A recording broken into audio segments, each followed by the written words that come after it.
everyone, welcome you all. Welcome to the channel English Literature with Chitra Sharma. Today's topic is Raja Rao. The another name of the channel is Vardhan Classes. Here also you can get the notes of English literature and another notes also on history, on GK, on current affairs.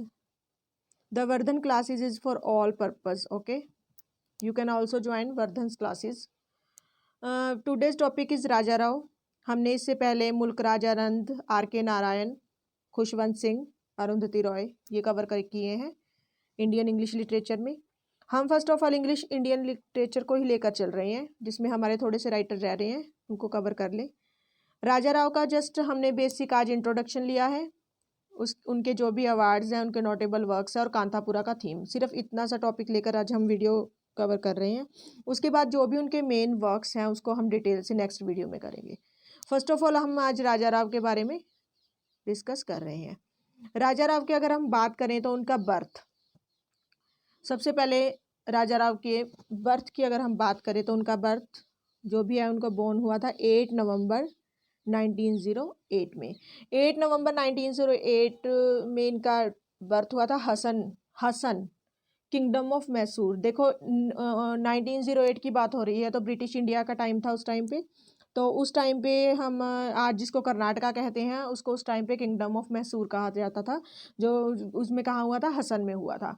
अब now in Karnataka, जो कि अब क्या है कर्नाटका में. Died 8 जुलाई 2006 और उनकी death कब हुई थी, 8 जुलाई 2006 को हुई थी. वो कहाँ हुई थी, ऑस्टिन टेक्सास में. टेक्सास में हुई थी जब वो कितने साल के थे, 97 ईयर्स के. ये ध्यान रखना, ये सब एक एक लाइन में MCQ ही है. ये MCQ के रिगार्डिंग ही वीडियो है. जो भी है वो MCQ है, कोई भी लाइन छोड़ने वाली नहीं है. कोई भी लाइन ऐसी नहीं है जिसको आप इग्नोर करें. आप साथ के साथ अपने नोट्स, अपने जो भी आप प्रेपरेशन जैसे भी कर रहे हैं वो तैयार कर लें. नहीं तो आप कम से कम 4-5 बार वीडियो को भी सुन लेंगे तो भी आपका ये कवर हो जाएगा.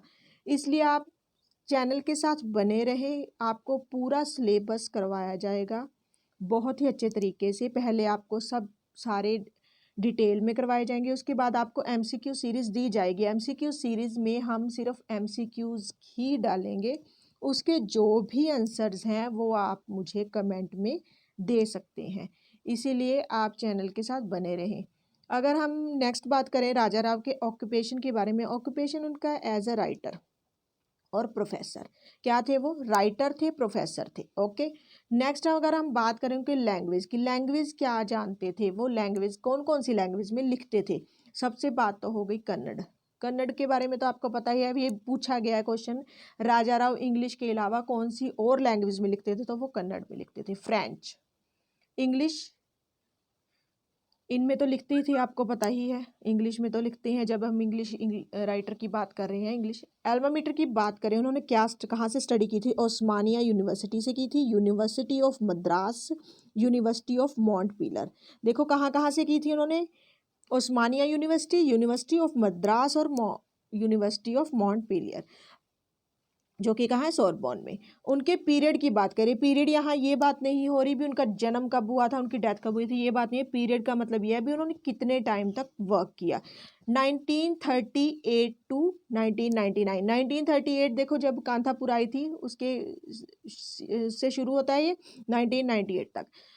अगर हम उनके यानर की बात करें, यानर क्या था, उनका नॉवल लिखते थे, शॉर्ट स्टोरी लिखते थे, ऐसे लिखते थे.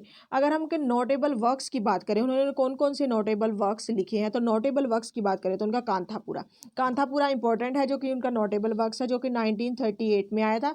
The serpent and the rope जो कि 1960 में आया था.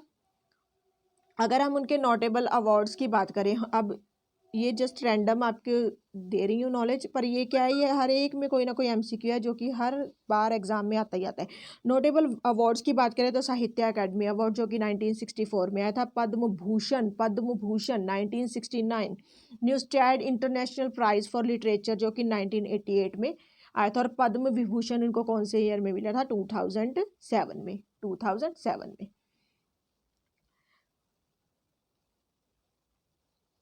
नेक्स्ट अगर हम बात करें उनको,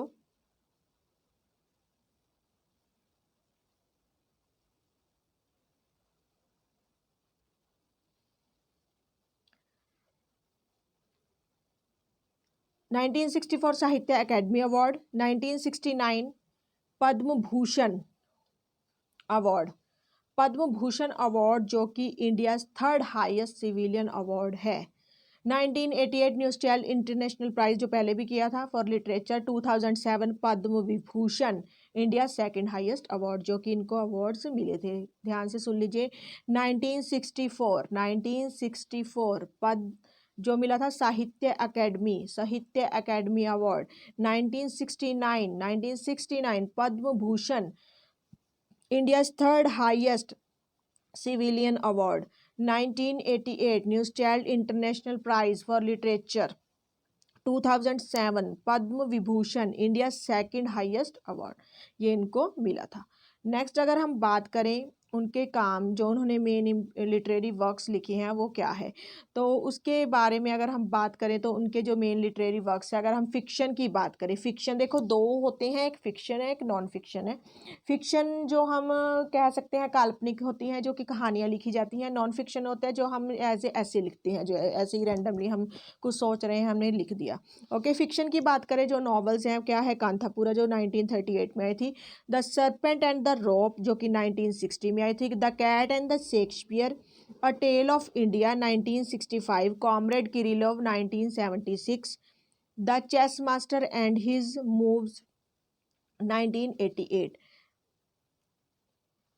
फिक्शन नेक्स्ट की बात करें, शॉर्ट स्टोरी कलेक्शन है इनकी। पहले फिक्शन है जो नॉवेल्स की बात हो रही थी, जो मैंने Kanthapura, serpent and the rope, the cat and the Shakespeare, the tale of India, comrade Kirillov, ये the chess master and his moves, ये हमने फिक्शंस की बात की। अब हम शॉर्ट स्टोरी कलेक्शन की बात करें, the cow of the barricades, the cow of the barricades, the cow of the barricade 1947, the policeman and the rose, the policeman and the rose 1978, on the Ganga ghat 1989।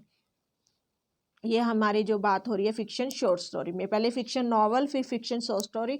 अब non fiction की बात हो रही है। Non fiction में हम बात कर रहे हैं changing India and anthology, changing India and anthology. Anthology में कई कलेक्शंस होती हैं, जिस काफ़ी कलेक्शंस इकट्ठी करके जो एंथोलॉजी बनती है उसको वो कहा जाता है, जो कि 1939 में आई थी।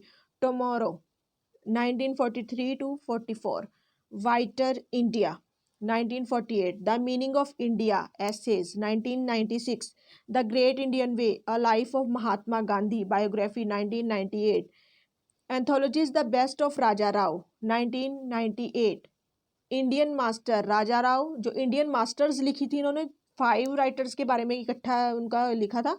इंडियन राइटर जो थे वो हमारे थे राजा राव, रविंद्रनाथ टैगोर, प्रेमचंद, डॉक्टर मुल्कराज आनंद, खुशवंत सिंह, जो कि 2003 में आई थी। नेक्स्ट अगर हम बात करें, अब हमने इनका जो मेन नॉलेज है वो ले ली, जिसके रिगार्डिंग मोस्टली क्वेश्चन आते ही आते हैं। उसके बाद हम कांथापुरा के जस्ट थीम की बात करेंगे। उसके बाद नेक्स्ट वीडियो में हम इनके जो मेन वर्क्स है, उनके जो भी करेक्टर्स हो गए, उनका जो थीम हो गया, उसमें से जो भी क्वेश्चंस बन रहे हैं उसके रिगार्डिंग वीडियो लेके आएंगे मेन वर्क्स के बारे में। ओके, फर्स्ट ऑफ ऑल हम बात करेंगे कांथापुरा। कांथापुरा के बारे में आपसे ये कहना चाह रही हूँ मैं भी, आप एक बार इसकी समरी जरूर पढ़ लें, ये बहुत इंपॉर्टेंट है। इसके जो करेक्टर्स है बहुत इंपॉर्टेंट है, पर ज़रूरी भी ऐसे नहीं है, पर मैं कोशिश करूँगी कि मैं आपको अब मेरी चैनल के थ्रू ही आपको इसकी थीम, इसकी स्टोरी, इसके करेक्टर्स करवा दूँ। बात हो रही है कांथापुरा की। कांथापुरा की अगर हम बात करें, जो थीम है कांथापुरा का, the theme of Kanthapura is the unification of different Indian castes under a Gandhian system of social justice during the fight against British rule of India। इसमें क्या बताया गया, यूनिफिकेशन में जो हम इकट्ठे हो जाते हैं, अलग अलग कास्ट के लोग हैं पर फिर भी इकट्ठे हो रहे हैं। गांधी जी की जो भी हमने गांधी जी से जो भी हमने सीखा है, गांधी जी के सिस्टम से जो भी हमने सीखा है, जो हम ब्रिटिश रूल के अगेंस्ट लड़ रहे हैं, उसमें the village lives in its tradition way until Moorthy, जो विलेजर्स हैं वो एक ट्रेडिशनल वे से रह रहे हैं। मेंबर ऑफ ब्राह्मण कास्ट, जो कि कौन सी कास्ट का है, ब्राह्मण कास्ट का है। Moorthy goes to the city जाता है with the ideas of Gandhi ji, returns with the ideas of Gandhi ji, पर उसकी वापसी कैसे होती है, गांधी जी के रिटर्न्स मतलब कैसी होती है, आइडियाज़ के साथ। मतलब गांधी जी ने जो हमें हरिजन का जो बताया था, मतलब किसी के साथ कोई भी अनटचेबिलिटी नहीं होनी चाहिए, कुछ भी नहीं होना चाहिए, उसमें इसमें ये ज़रूर दिखाया गया है। इसी के रिगार्डिंग ये कहानी है। बाकी आप आज की वीडियो में हम इतना ही कवर करेंगे। नेक्स्ट वीडियो में हम राजा राव के कुछ इंपॉर्टेंट वर्क्स हैं जो डिटेल से डिस्कस करेंगे। उसके बाद एक बार इंडियन इंग्लिश लिटरेचर की जस्ट मैं सभी वीडियोस आपको अपलोड करवा दूं। उसके बाद इसकी एमसीक्यू सीरीज भी शुरू हो जाएगी। आप चैनल के साथ बने रहे, आपकी हर कोशिश होगी भी जो भी आपके एग्ज़ाम हो उसमें से 99 टू 100% जो सिलेबस है इन वीडियोस में ही आ जाएगा, कवर हो जाएगा।